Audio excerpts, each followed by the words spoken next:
And it's been available ever since April 2004, when it was mistakenly released with a whole bunch of other White House documents that Gonzalez thought, now get this folks, that Gonzalez thought would exculpate, would absolve the president of responsibility. Why? Because the memo says, we shall treat prisoners humanely, comma, as appropriate and as consistent with military necessity, period, end quote.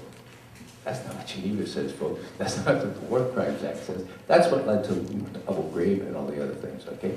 So we have it, we have the evidence, and now, thank their good souls, the Senate Armed Services Committee has recognized that this memo of 7 February 2002 is the smoking gun and opened the door, as the committee put it, to the torture that followed. The rest was all just implementation by Rumsfeld and so forth, and then ex post facto justification by the smart lawyers. You know, I come from a family of lawyers, but sometimes I think that Shakespeare was right, you know, about lawyers. But the first thing you do is you get rid of them, because the president is still relying on advice he got from counsel, and he thinks that's justification of what he did, or he thinks that the country will buy that. We're not going to buy it. Now, let me just say a couple words here about what Gonzalez, Addington, and the president really did. You know, when they said Geneva was obsolete, this is not the first time that someone said Geneva was obsolete. Let me mention to you that Field Marshal Wilhelm Keitel, the head of Hitler's Wehrmacht, when the Russians were giving him all kinds of problems, the partisans and others, irregulars, we call them militants now, I suppose, or what we call them? Enemy combatants. Enemy combatants, yeah. They were causing all kinds of trouble for the Wehrmacht in the Soviet Union, and so Keitel mustered the same kind of arguments against recognizing Geneva rights of Soviet soldiers fighting in the Eastern Front. He even called Geneva, guess what? Queens. Obsolete. Obsolete, yeah, obsolete. A remark noted by US prosecutors at Nuremberg, who cited it as an aggravating circumstance in seeking and obtaining the death penalty. Now, I was asked, gosh, it's 4 years ago now, to be on a radio program having to do with torture. And the producer, they always called him, Mr. McGovern, would like you'll have 10 minutes to, we know what you're going to say, but we have the other person's going to have 10 minutes with the opposite, with the other view. And I really and truly said, the other view?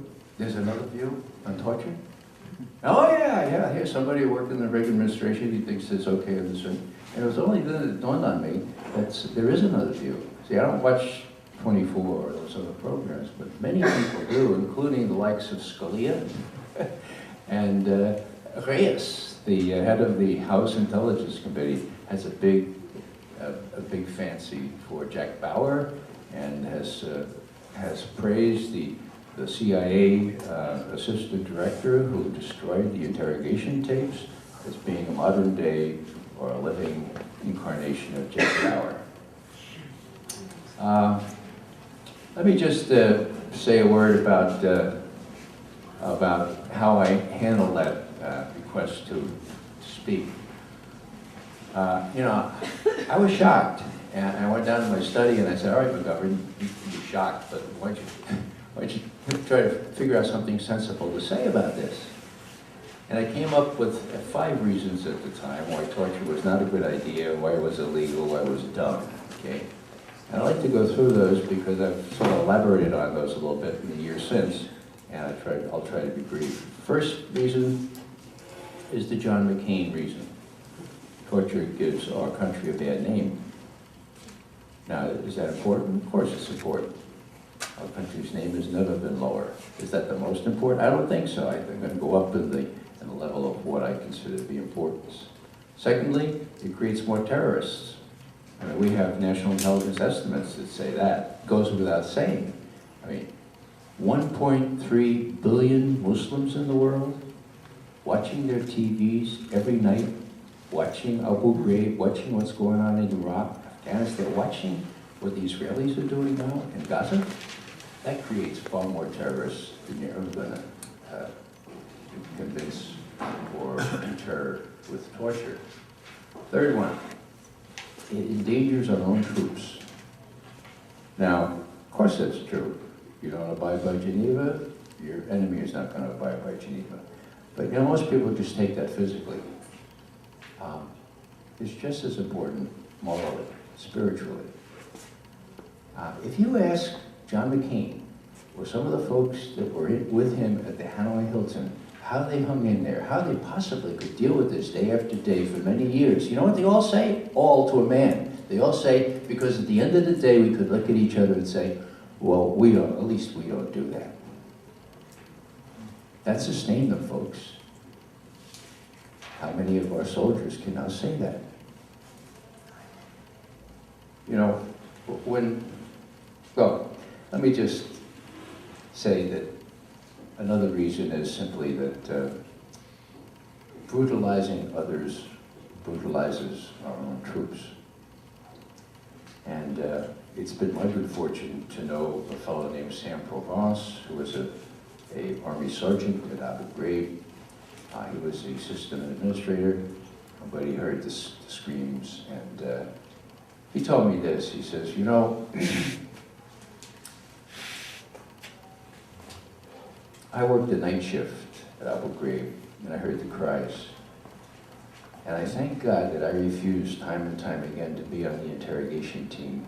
I knew if I had, there was no telling what they might end up having me do, what I might have to witness, and of course, how that would change me.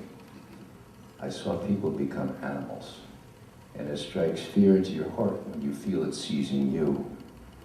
What a struggle it becomes to keep yourself from letting that beast out. So it brutalizes the brutalizer. Now, some people are sort of utilitarian, and you have to argue on those kinds of grounds. And for them, all you need to know is that the head of Army Intelligence, Lieutenant General John Kimmons, on the 6th of September 2006, said this, and I quote, "No good intelligence has ever come from abusive techniques. History has shown that, and the experience of the last 5 years, hard years, also shows that," end quote. Enough said. Who knows more about? You've been wanting to say this That's for right. a long time. Lock them up.